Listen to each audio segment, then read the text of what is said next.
दोस्तों ये कहानी एक सच्ची घटना के ऊपर आधारित है जिसमें हम एक ऐसे आदमी को देखेंगे जो एक चट्टान से गिर जाता है जिस वजह से उसका एक हाथ और एक पैर काम करना बंद कर देता है। इतनी मुसीबत आने के बाद भी वो आदमी उस आइलैंड पर कैसे सरवाइव करता है और आखिर में क्या वो उस आइलैंड से बच पाता है। तो कहानी की शुरुआत में हम एल्वेरो और उसकी एक्स गर्लफ्रेंड एना को देखते हैं। एल्वेरो एना को उस जगह पर लेकर आया था जहाँ पर उसके साथ इतना बड़ा हादसा हुआ था। यहाँ पर वो एना को अपने साथ हुई हादसे के बारे में बताता है और कहानी फ्लैशबैक में चली जाती है। एल्वेरो अपने बेस्ट फ्रेंड नीलो और बाकी दोस्तों के साथ सर्फिंग करता है और सर्फिंग करने के बाद रात को वो लोग पार्टी करते हैं, जहाँ पर नीलो उन लोगों से कहता है कि वो बहुत ही जल्दी कनाडा शिफ्ट हो जाएगा क्योंकि उसकी गर्लफ्रेंड प्रेग्नेंट है, इसीलिए अब उसके साथ उसे रहना होगा। अब ये बात सुनकर एल्वेरो नीलो के ऊपर नाराज हो जाता है क्योंकि उन दोनों ने प्रॉमिस किया था कि वो दोनों पूरी दुनिया घूमकर सर्फिंग करेंगे, लेकिन नीलो अब यहाँ से जा रहा था। अगली सुबह एल्वेरो की जब आंख खुलती है तभी वो डिसाइड करता है कि वो एक रैंडम जगह पर सर्फिंग करने के लिए जाएगा क्योंकि उसे नई जगह पर सर्फिंग करना काफी अच्छा लगता है, जिस वजह से वो उस नए जगह पर पहुंच जाता है जहां पर वो सर्फिंग करने वाला है। इसके बाद वो अपनी कार को वहीं पर ही छोड़कर सर्फिंग बोर्ड लेकर सर्फिंग करने के लिए निकल जाता है। वो जब एक चट्टान के ऊपर से होकर जा रहा था तभी उसका पैर फिसल जाता है और वो अपने आप नीचे की तरफ खिसकने लगता है। चट्टान के किनारे में पहुंचकर वो किसी तरीके से एक चट्टान को पकड़ लेता है। एल्वेरो इसी तरीके से काफी देर तक उम्मीद में लटका रहता है कि कोई ना कोई उसे बचाने के लिए वहां पर आएगा, लेकिन वहां पर कोई भी नहीं था। थोड़ी देर में उसके हाथ और पैर में भी दर्द करने लगते हैं और अगर उसके हाथ गलती से भी छूट जाता है तो वो चट्टानों के ऊपर गिरने की वजह से मारा जाएगा।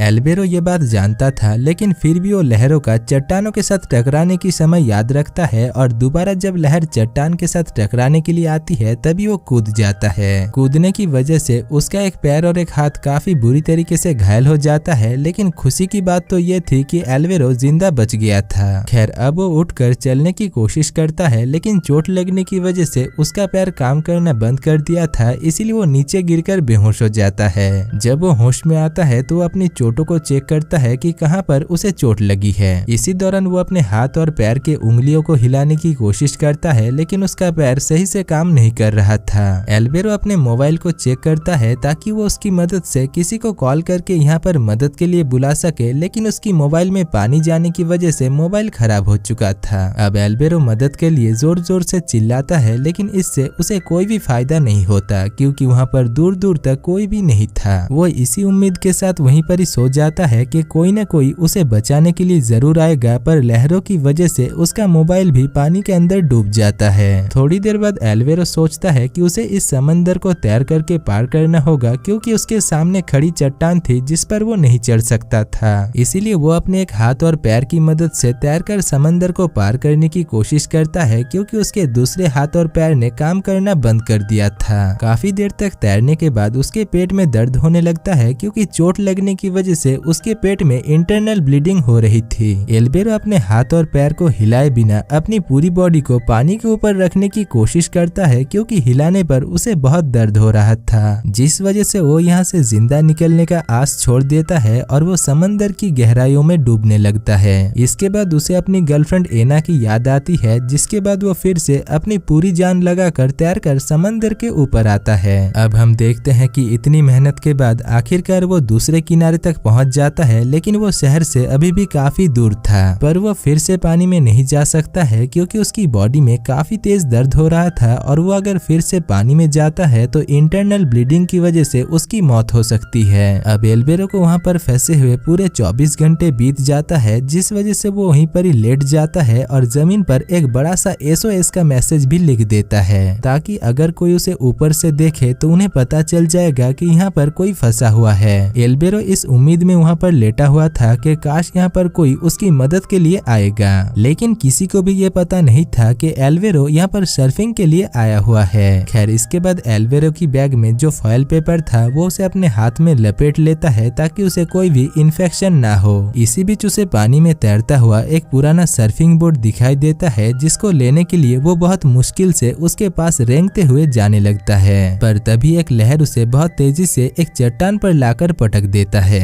अब वो घायल हालत में पानी के अंदर डूब रहा था, पर किसी तरीके से वो अपने बैग को एक चट्टान पर लटका कर लहरों का सामना करता है। उसी वक्त ऊपर से एक हेलीकॉप्टर भी गुजरता है, लेकिन एल्वेरो की बदकिस्मती होती है कि उसका ध्यान एल्वेरो के ऊपर नहीं जाता। एल्वेरो जब होश में आता है उसी वक्त एक सी बर्ड उसे मरा हुआ समझकर उसकी चोट से एक बाइट खा लेती है, जिसके बाद एल्वेरो की चोट और भी ज्यादा गहरी हो जाती है। एल्वेरो बिना खाना और पानी के बहुत टाइम से संघर्ष कर रहा था, इसीलिए वो बहुत थक जाता है और अपने पास रखी हुई चीजों को चेक करता है कि कहीं से उसे पीने के लिए पानी मिल जाए, लेकिन काफी देर तक ढूंढने के बाद भी उसे पीने के लिए एक बूंद भी पीने का पानी नहीं मिलता। वो एक मछली पकड़ने की कांटा से अपने चोट पर टाका लगाता है और रात को एक छोटे से गड्ढे में फॉयल पेपर बिछाकर उसमें टॉयलेट करता है। उसके पास पीने के लायक पानी ना होने की वजह से उसे मजबूरी में अपना यूरिन पीना पड़ता है। थोड़ी देर में उसके घाव से खून बहने लगता है, जिसको रोकने के लिए एल्वेरो अपने हाथ को मिट्टी के नीचे दबा देता है, लेकिन इससे उसका खून तो रुक जाता है पर उसे काफी तेज दर्द होता है।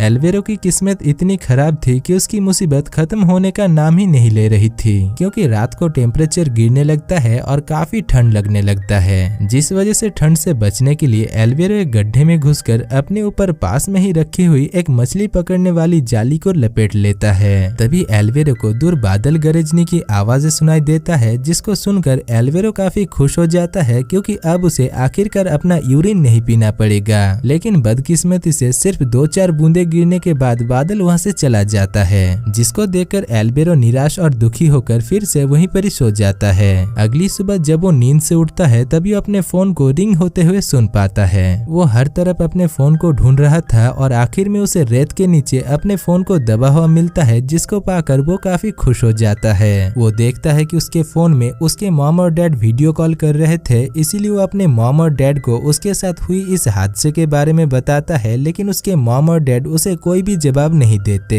दरअसल ये सब कुछ बस उसका एक इमेजिनेशन था। काफी समय तक खाना और पानी की एक बूंद भी ना पीने की वजह से उसके दिमाग में ये सब कुछ आ रहा था। ये सब कुछ जानने के बाद भी वो अपने मॉम डैड से वीडियो कॉल पर बात करता रहता है और अपनी पुरानी सभी गलतियों के लिए उनसे माफी भी मांगता है, क्योंकि उसे पता चल गया था कि वो यहाँ से जिंदा वापस नहीं जा सकता है। खैर इसके बाद उसे वही सर्फिंग बोर्ड दिखाई देता है जिसको उसने पहले भी देखा था। इस बार वो सर्फिंग बोर्ड लहरों की वजह से किनारे पर आ गया था, इसलिए एल्वेरो उसे लाने के लिए उसके पास जाता है। यहाँ पर एल्वेरो को लगता है कि सब कुछ ठीक हो चुका है और वो अपने सभी फ्रेंड्स के साथ एंजॉय कर रहा है और सर्फिंग कर रहा है, लेकिन ये सब कुछ सिर्फ उसका इमेजिनेशन है, क्योंकि रियल में वो अभी भी वहीं पर ही फंसा हुआ है। एल्वेरो के पास अब सिर्फ 2 ही रास्ता था। पहला तो वो यहाँ पर रुककर अपनी मौत का इंतजार कर सकता है और दूसरा वो हिम्मत के साथ उस समंदर को पार करने की कोशिश कर सकता है। एल्वेरो दूसरे रास्ते को चुनता है और वो सर्फिंग बोर्ड को लेकर समंदर को तैर कर पार करने की कोशिश करता है, लेकिन थोड़ी दूर चलने पर उसकी पूरी एनर्जी खत्म हो जाती है और दर्द की वजह से उसके हाथ पैर भी काम करना बंद कर देते हैं, जिस वजह से वो अपने आप को बचाने की सारी उम्मीदें खो देता है और उसे लगता है कि उसकी मौत बहुत नजदीक है। इसीलिए एल्वेरो अपने आप को बचाने की ज्यादा कोशिश नहीं करता और वो डूबकर समंदर के गहराइयों में जाने लगता है, लेकिन उसका सर्फिंग बोर्ड अभी भी पानी के ऊपर ही तैर रहा था, जिसको वहाँ पर एक जहाज के लोग देख लेते हैं और वहाँ पर आकर वो लोग एल्वेरो को मरने से पहले बचा लेते हैं। इसके बाद एल्वेरो को हॉस्पिटल भेज दिया जाता है, जहाँ पर उससे मिलने के लिए उसका बेस्ट फ्रेंड नीलो और उसकी एक्स गर्लफ्रेंड एना आती है। मूवी के आखिर में हमें रियल एल्वेरो को दिखाया जाता है, जिसके साथ ये हादसा हुआ था, जो कि उस जगह को काफी ध्यान से देख रहा था जिस जगह पर उसने अपनी मौत को इतनी करीब से देखा था। साथ ही साथ मूवी के आखिर में हमें वो रियल फुटेजेस भी दिखाया जाता है जिसमें रेस्क्यू टीम ने एल्वेरो को रेस्क्यू किया था। और दोस्तों इसी के साथ ही इस मूवी की कहानी खत्म हो जाती है।